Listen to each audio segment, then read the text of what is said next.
Bon, alors nous revoilà de retour et nous avons le plaisir d'avoir avec nous docteur Adel Paul Boulad, professeur d'arts martiaux. Donc nous sommes ravis de vous avoir avec nous. Je vous remercie. Et tout d'abord, on voudrait parler des origines de Tartib. Ses origines sont égyptiennes pharaoniques, donc ça remonte à 5000 ans. Et c'était parmi les 3 disciplines guerrières égyptiennes qui étaient le tir à l'arc, la lutte et le bâton. C'était les 3 disciplines guerrières de l'armée égyptienne pendant plus de 3000 ans. Les traces les plus anciennes remontent sur la chaussée du pharaon Sahouré. Donc ça, c'est à moins 2600 avant Jésus-Christ, avec des gravures exceptionnelles qui montrent l'instructeur avec son élève et des instructions très claires. Et après, ça a évolué progressivement dans le dernier millénaire, devenu une sorte de pratique populaire villageoise. Hein. Et le côté folklorique, spectacle, etc., c'est juste les 50, 70 dernières années où c'est pris cette image-là. Et aujourd'hui, le public a surtout cette image-là, qui est une confusion énorme, puisque ça n'a rien à voir avec les 5000 ans d'histoire. Oui. Oui, alors, quand vous venez de le mentionner, si on parle de Tartib ici en Égypte, on a toujours en tête le folklore, la danse, et c'est la seule façon dont on le voit aujourd'hui en Égypte. Mais vous avez également mentionné qu'il y a aujourd'hui une sorte de Tartib moderne et qui fait partie des arts martiaux autour du monde. Parlez-nous un peu de cette évolution de cet art jusqu'à ce qu'il est devenu international et jusqu'à ce qu'il est un peu tout à fait proche de ses origines égyptiennes, mais tout à fait loin de ce qu'on trouve en Égypte aujourd'hui. Exactement ça, il est tout à fait proche de son origine, de sa source, et loin de la pensée égyptienne actuelle, surtout la pensée des gens de 50, 60 ans, qui sont imprégnés par l'aspect folklorique et art populaire, le spectacle. Le seul point commun qu'il y a entre les arts populaires du bâton et la danse, de l'équipe de Reda, etc., et la pratique actuelle du moderne Tartib, c'est le bâton. C'est le seul point commun. Mais le reste est totalement différent. Hier, j'étais avec des gens des arts populaires et du folklore. C'est un autre monde. Ils sont là pour être beaux, pour faire un beau spectacle, etc. Là, c'est pour la pratique. C'est une pratique comme un autre art martial, mais ça a des bénéfices supérieurs aux autres arts martiaux du fait du bâton. Parce qu'avec le bâton, vous êtes obligé de faire attention à l'autre. Et avec le bâton, vous êtes obligé aussi de vous protéger. Ce qui qui vous amène à vous respecter et à respecter l'autre, en fait. Donc c'est un accélérateur des bénéfices habituels des arts martiaux. Et avec en plus la percussion, vous avez un suraccélérateur. Donc les bénéfices sont énormes. Hein. Et à ce jour, en Égypte, on a encore beaucoup de difficultés à voir ces valeurs-là. Donc c'était plus facile pour moi de le voir de l'extérieur, d'où ma démarche de créer le moderne Tartib. Donc c'était créé il y a 2 ans. Mais suite à un parcours d'à peu près 10 ans d'investigation en Égypte, dans les points les plus éloignés, les plus profonds de la pratique du Tartib, loin du folklore et loin des arts populaires, dans les villages, avec les maîtres, les ma'allimines, et en ayant fait des tests ici avec des jeunes en Égypte et en France, pour voir comment créer une méthode d'enseignement adaptée à la jeunesse et dans un modèle plutôt sportif, de sport, d'art martial sportif, qu'un folklore ou une danse. Hein. Voilà, ça n'empêche pas qu'on s'inspire des choses qui ont évolué quand même, parce que sur les 5000 ans, il y a eu beaucoup de choses. Mais vous dites qu'ayant un bâton à la main, on fait attention pour ne pas blesser l'autre et pour se protéger. Alors que, je ne sais pas, peut-être psychologiquement parlant, ayant un bâton à la main, on voudrait taper avec le bâton. Ben, faites-le chez vous, hein, si vous voulez taper sur quelqu'un, hein, mais pas chez moi, pas dans mon club. Parce que la première chose qu'on apprend dans le club, ou dans les clubs que nous avons créés, parce que maintenant il y a beaucoup de groupes qui existent en Europe, la première chose, c'est la puissance et le contrôle. Et si on prend des femmes aujourd'hui dans ces groupes-là, c'est parce qu'elles sont mieux armées, mieux en termes de qualité physique et mentale que les garçons, en termes de puissance et de contrôle. Ça vous surprend peut-être ce que je vous dis là. Hein. Donc la première chose qu'on apprend, c'est la puissance et le contrôle. Donc le but de ce sport ou de cette pratique, c'est quoi exactement? Parce qu'avec les maîtres, ou le ma'allim avant, le tapant, c'était pour taper dessus. Hein. Oui et non, parce que quand vous travaillez avec eux, ils vous apprennent aussi le contrôle, le tahakkum. Tahakkum. Et pour eux, c'est ça qui m'a fait changer mon esprit, aussi mon idée, puisque moi j'ai snobé cette affaire-là pendant des années, comme la plupart des dirigeants et des cadres en Égypte aujourd'hui, parce que j'avais une vision folklorique. Et quand vous vous asseyez avec les ma'allimines, ils vont vous expliquer que le principe guerrier, qui était de démolir la tête de l'autre, maintenant est devenu un principe de développement. Donc on va arrêter la frappe avant de toucher l'autre. Donc je respecte l'autre. Pour le contrôle, je respecte l'autre. Hein. Okay. Mais c'est puissant.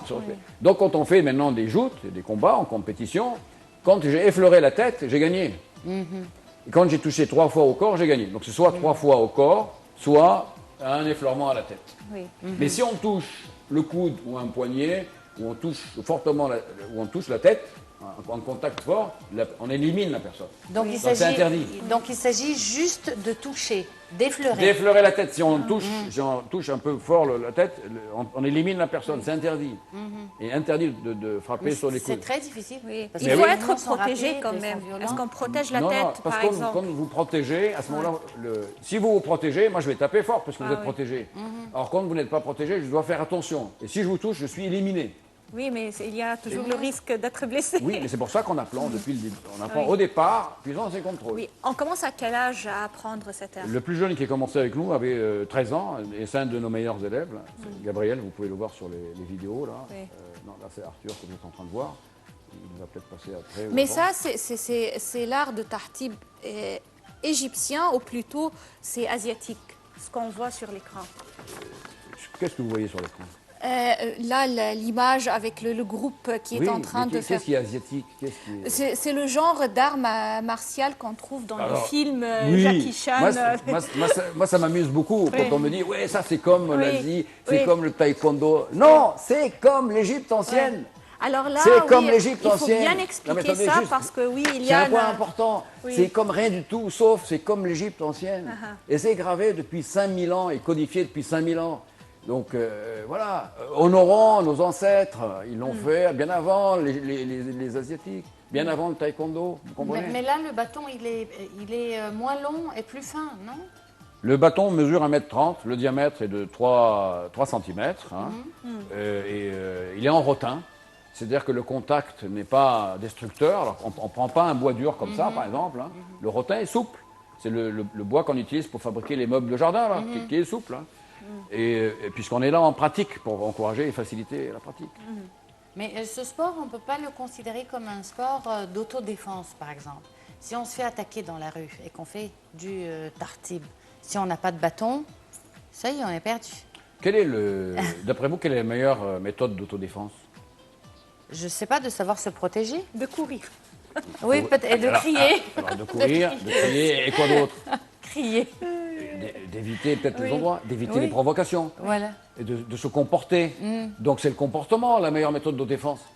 C'est exact ou pas, non? C'est le comportement. Non, c'est le comportement pour ne pas provoquer l'autre, peut-être, se respecter, respecter l'autre. Non, mais quand vous êtes agressé par des agresseurs. Eh ben, votre comportement de pacifier, de calmer, de le pacifier, de dialoguer, d'établir, de comprendre, ou de vous enfuir. Mais ça ne sert à rien de commencer à rentrer dans l'escalade des techniques et de vous armer. Après, vous allez vous balader avec une ceinture explosive, avec des mitraillettes pour vous défendre. Si vous rentrez dans la spirale négative de l'autodéfense, vous allez vous balader dans un tank. Ça n'a pas de sens. Par contre, que vous utilisez des arts martiaux de manière extrêmement concrète, de combat, etc., pour développer votre confiance en soi, et votre présence à l'autre et le respect à l'autre, votre attention et le respect à l'autre, d'arriver à l'autre et d'arriver à lui, là c'est la meilleure autodéfense. Ça c'est une autodéfense. Le reste c'est une blague, c'est une énorme blague. Alors là on voit que vous êtes vraiment très enthousiaste en ce qui concerne le transfert de cet art d'origine égyptienne actuellement, et de ce que j'ai lu, vous avez également un plan pour inclure cet art dans le patrimoine de l'UNESCO. Alors là, c'est une idée qui va vraiment insister sur l'origine de cet art, que ce sont des origines égyptiennes. Alors parlez-nous, qu'est-ce que vous voulez mettre dans le patrimoine de l'UNESCO? Quelle est votre idée? Le sujet pour lequel on a fait des films, des dossiers, etc., et on a investi beaucoup parce qu'il a fallu faire un grand travail. Pourquoi on a fait ce travail et créer un dossier pour l'inscrire au patrimoine intangible de l'UNESCO? C'est aussi pour encourager l'Égypte à continuer à protéger cet art-là. À découvrir, redécouvrir. Déjà, à faire attention et à le protéger, puisqu'on inscrit à l'UNESCO, au patrimoine de l'UNESCO, que les choses pour lesquelles un État fait déjà des démarches pour le protéger. Sinon, il n'y a pas. Donc la condition sine qua non, c'est de démontrer que l'État égyptien fait ce qu'il faut pour le protéger. C'est ce qu'on a fait dans ce dossier-là, et normalement, ça devrait passer à la session en novembre prochain. Mais quelle est la meilleure protection? Quelle est la meilleure protection? C'est pratique. C'est le développement et la pratique du sport en tant que sport. Oui. Parce qu'aujourd'hui, on a montré qu'on le protégeait dans sa pratique rurale, mais le monde rural est en train de disparaître.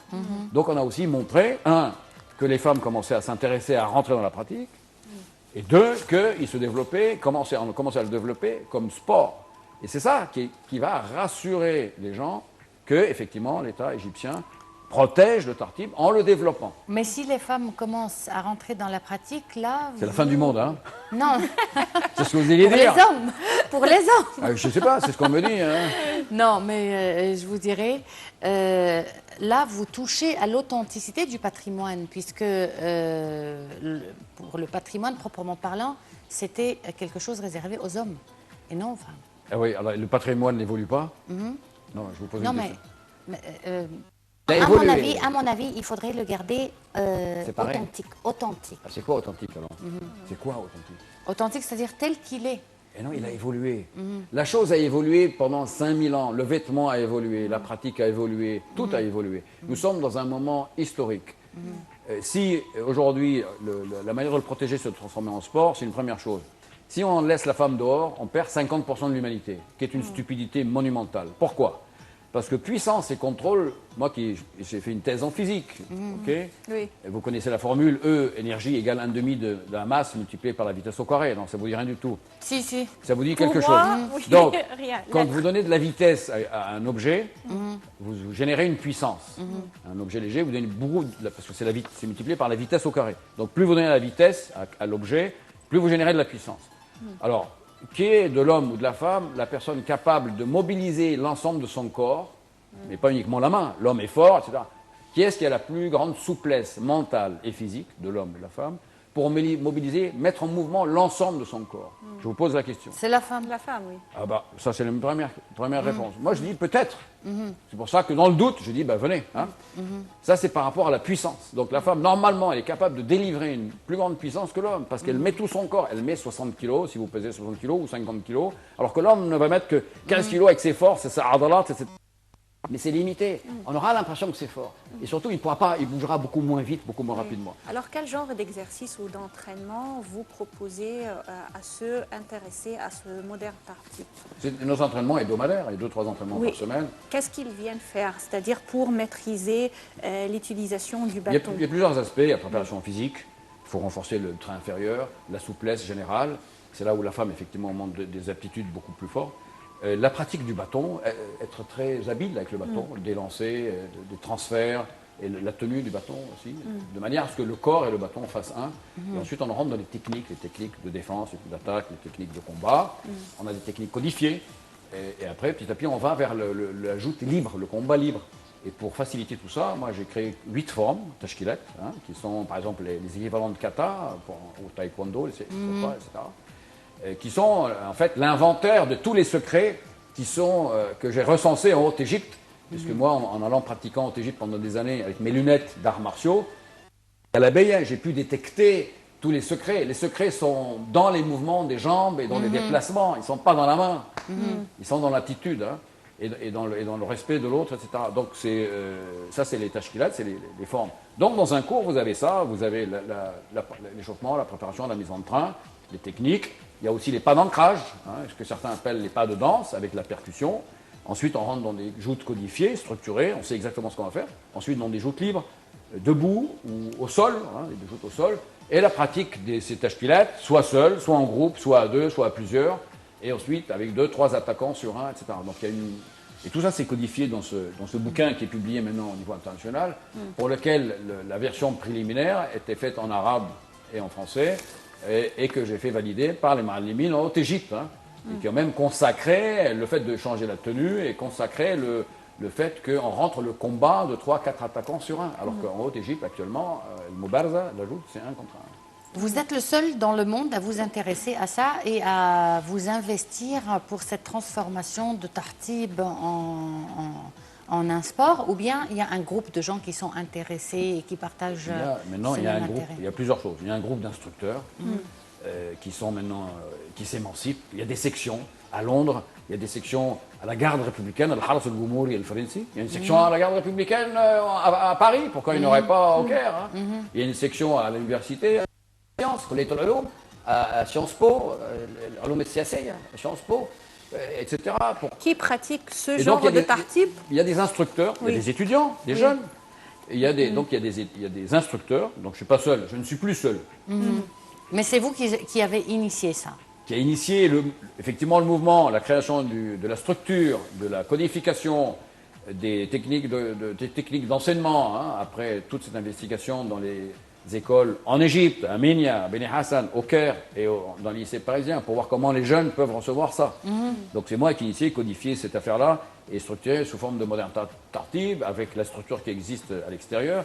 Et maintenant, nous avons aussi un sponsor privé, qui est la société Mapso, qui nous soutient de manière importante pour le déploiement en Égypte. Parce qu'on a beau avoir en Égypte le soutien du ministre des Sports, vous savez bien qu'il faut un soutien financier et des gens passionnés. Et Philippe Mahari, qui est le patron de cette société, est vraiment passionné. Son fils est d'ailleurs sur les vidéos, vous pouvez le voir. C'est un des plus brillants jouteurs. Il a 16 ans, il a commencé à 12 ans. Et il va à Londres aussi, il s'entraîne à Londres dans la section qui est à Londres. Quand il est à Paris, il s'entraîne à la section qui est à la Cité internationale des étudiants. Et quand il vient au Caire, dans sa famille ici, ben, il n'y a rien. Donc il m'a dit, il faudrait qu'il y ait un club là. Oui, un club ici en Égypte. Donc pour le servir, nous sommes en train de faire s'il faut. Ça va être plus convenable de l'avoir ici en Égypte. Bien sûr. Et donc nous avons lancé le programme de la formation d'instructeurs. Et nous sommes dans la phase de sélection des candidats. Nous cherchons à avoir un groupe de 12 instructeurs que nous allons commencer à former en septembre. Hein. Nous cherchons 9 hommes et 3 femmes. Tout à l'heure, je vous ai montré que puissance et contrôle. Puissance, la femme était plus armée, mais on n'a pas parlé de contrôle, le respect. Oui, qui est le plus respectueux de l'autre? Qui est le plus contrôlé? Qui est-ce qui est le plus attentif à l'autre? L'homme ou la femme? Non, l'attentif, c'est la femme. On ne peut pas le nier. Qui est-ce qui prend le plus le soin de l'autre? Oui, la femme s'occupe des hommes, oui, je sais, mais... Non, pas des hommes, des enfants, des autres. Des autres. Plus attentifs. Des autres. Est-ce que l'homme fait attention aux autres ou la femme le plus? Non, mais je pense que la femme, quand elle se déploie, elle perd son contrôle. Je ne parle pas de contrôle, je parle d'être attentif à l'autre. Maintenant, qu'elle perde son contrôle pour un tas d'autres raisons, certes. Hein, l'éducation lui dit, il faut que tu aies peur. L'éducation lui a dit, tu ne dois pas faire ça, peut-être.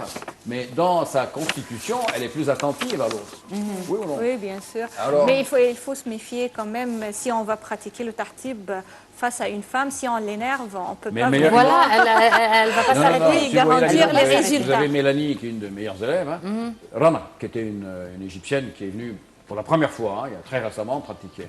Elle a commencé à me dire, là, je ne peux pas, je vais lui faire mal. Je lui dis tout simplement, si tu me dis ça, veut dire que tu ne respectes pas l'autre. L'autre a besoin que tu lui donnes un engagement puissant, fort, et que tu le contrôles. Donc respecte-le et vas-y. Elle l'a fait tout de suite. Et ça a très bien marché. À la fin, elle a dit, j'ai beaucoup aimé ce travail, parce que ça m'a connecté à ma féminité. Oui, ça m'a connecté à ma féminité. Moi, je termine, c'est Rama qui parle là. Et ça m'a relié à ma combativité. Donc elle a reconnu en elle sa combativité et les deux. Et quand une femme réunit les deux, la féminité et la combativité, elle devient un être accompli. Bon, une question vraiment qui me tracasse, parce que moi j'imagine si on donne un bâton à mon fils et qu'on lui dise par exemple, quelqu'un qui a 15 ou 16 ans et qu'on lui dise fais attention, ne touche pas l'autre avec ton bâton, mais il va difficilement le faire. Oui, comment ils attendent d'avoir un bâton à la main pour... Quel âge a votre enfant? 17. Ah non, il va le faire. Parce que Gabriel, par exemple, d'autres qui a démarré à 12-13 ans, on lui demande de faire, il fait. Oui, mais comment vous le reprenez, ce contrôle? On l'apprend. Le jeune ne demande qu'à apprendre. Il faut juste lui donner les règles, le cadre, et dans lequel il va se libérer, il va prendre plaisir. C'est-à-dire il pratique avec le bâton dès le début, ou il pratique sans bâton et quand il peut maîtriser sa colère... Non, dans un cours, il y a des phases de pratique sans bâton. Et dès le début, il a le bâton à la main. Dès le début, il faut que l'injection du contrôle et du respect de l'autre, c'est dès le départ et jusqu'à la fin de sa vie. C'est-à-dire que cette histoire, c'est pas au début, c'est tout le temps. Des gens ont débuté à 50 ans. J'ai un élève qui a commencé à 60 ans. OK, à 60 ans. Donc, pour tous, c'est le contrôle. Là où j'ai plus de difficultés sur le contrôle, c'est les gens du Founoun Chabeya, des arts populaires, parce qu'ils sont complètement déconnectés que ça. C'est ce que j'ai vu. Ben justement, c'est ce que j'allais vous dire.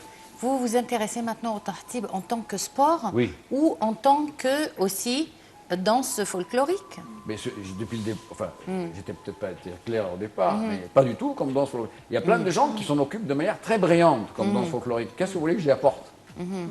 Ça marche très bien, mais ça n'a rien à voir, c'est autre chose. Danse folklorique, il y a d'excellentes équipes, il y a eu Reda et ses descendants, formidables, hein. Mais ça, c'est un sport avec une pratique qui prend ses références dans la discipline égyptienne pharaonique et qui a évolué comme pratique, comme jeu. Maintenant avec des règles, une codification sportive, et qui va faire bénéficier à tout le monde des bénéfices habituels des arts martiaux, et amplifiés grâce au bâton et à la percussion. C'est ça qui se passe. Et si on parle de la différence entre l'art pratiqué au temps pharaonique aujourd'hui, est-ce que les anciens Égyptiens ils pratiquaient cet art ou ce sport en groupe également ou c'était un jeu à deux? Parce qu'on a toujours en tête que c'est un jeu entre deux personnes uniquement. Non, ce n'était pas un jeu. Ou un sport ou... Non, ils ne jouaient pas là. C'était pour le combat. Ou une bataille entre deux personnes. C'était pas deux personnes. C'était pour le combat. C'était pas pour deux personnes. Vous êtes sur le champ de bataille. Oui. Vous avez les ennemis devant vous là. Vous allez leur dire, attendez, mettez-vous un par un, je vais vous prendre un par un. Non, c'est que parce qu'on parle, si on parle par exemple des romans de Naguib Mahfouz, on parlait toujours que c'était en tête-à-tête entre les deux commandants, les deux maîtres, les deux ma'allim. Alors, ce n'était pas le cas pour les Égyptiens. C'est bien, il y a le roman de Naguib Mahfouz, mais il y a la réalité du terrain de champ de bataille. Le champ de bataille, vous en aviez plusieurs devant vous. Et vous deviez bouger dans tous les sens pour ne pas que vous faire casser la tête, mais pour casser la tête des autres. Et ça vous amenait à développer un sens du 360. Maintenant, quand on prend cette fresque-là qui a été, je ne sais pas si on peut la voir là, peut-être vous la voyez sur la caméra. Nous on la voit, mais difficilement. C'est difficilement. Bon, alors on va peut-être pas occuper. Il y a 4 scènes. Ces 4 scènes, l'instructeur donne des choses très précises à son élève dans le cadre d'un combat pour comment casser la tête de l'autre ou comment ne pas avoir sa tête cassée. Là, il lui dit fais tourner ton bâton par l'arrière pour prendre un maximum de puissance. Il dit fais tourner ton bâton par l'arrière. L'autre, il lui dit ajuste ton bras pour protéger ta tête. La troisième, il dit vas-y, engage-toi, vas-y, sinon c'est l'autre qui va avancer. Et la quatrième lui dit ne tape pas mon bâton, c'est moi que tu dois taper. Ça, c'est des principes guerriers de combat. Mais non, aujourd'hui, le principe, on n'est plus là pour casser la tête de l'autre, on est là pour se développer. Le principe guerrier devient un principe de développement de soi. La première, quand il vous dit allez, cherche ton bâton, fais-le tourner par derrière, c'est construis la chose depuis tes valeurs, depuis ta racine. Okay. La deuxième, ajuste ton bras, respecte-toi. C'est bien, respecte-toi, protège-toi, respecte-toi. L'autre, c'est engage-toi avec l'autre. La dernière, quand tu dis c'est moi qui dois le toucher, c'est considère l'autre, c'est-à-dire respecte l'autre. Voilà comment un principe guerrier devient un principe de développement de soi.